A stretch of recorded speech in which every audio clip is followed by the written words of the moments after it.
میرا سوال یہ ہے کہ جس طرح یہ دینی جماعتیں، مختلف دینی جماعتیں اللہ کے نظام کے لیے کام کر رہی ہیں،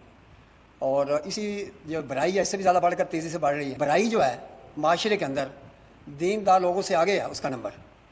تو اپنی اپنی جگہ پر سب جماعتیں خلوص سے لگی ہوئی ہیں کہ جی ہم اللہ کے دین کے لیے کام کر رہے ہیں۔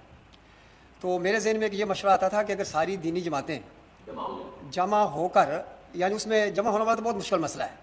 ایک قائم مقام خلیفہ اگر بنا لیں، قائم مقام اس کا جی تو 10 دن کے لیے ہے یا 1 مہینے کے لیے ہے یا سال کے لیے ہے، اس میں اگر ہم سواد اعظم کو موقع دیں، دوسری جماعتیں آگے بڑھ کر قربانی دیں، اور جو سواد اعظم ہیں جیسے مولانا اپنے ابھی شہید ہوئے ہیں افتخار اپنے نعیمی صاحب، تو اس طرح یعنی کوئی بندہ سواد اعظم سے چن کر بھی تو ہمارے لیے یعنی کہ ہے ابھی تو نے کرنا کیا ہے اس کے لیے، یعنی کہ اسے کہا جائے کہ ساری باتیں تو نہیں ہیں لیکن ایک بات یعنی کہ دیکھ لیں کہ جیسے یہ ڈرون حملہ ہوا ہے یا ایک جنازے کے اوپر حملہ ہوا ہے، تو آپ کم از کم ایز اے نائب خلیفہ اپنے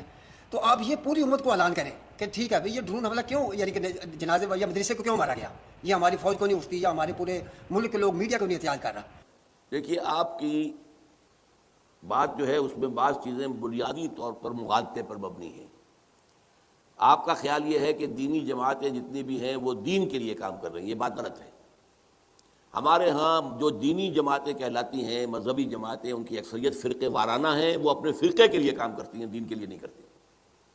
فرقے کو پروموٹ کرنا، فرقے کو آگے بڑھانا، اپنے مسلک کا معاملہ کرنا، اس کو دوسروں سے اونچا کرنا، بغیم بینہم، ایک دوسرے سے اونچا ہونے کی کشاکش جو ہے وہ تو فرقے وارانہ ہے،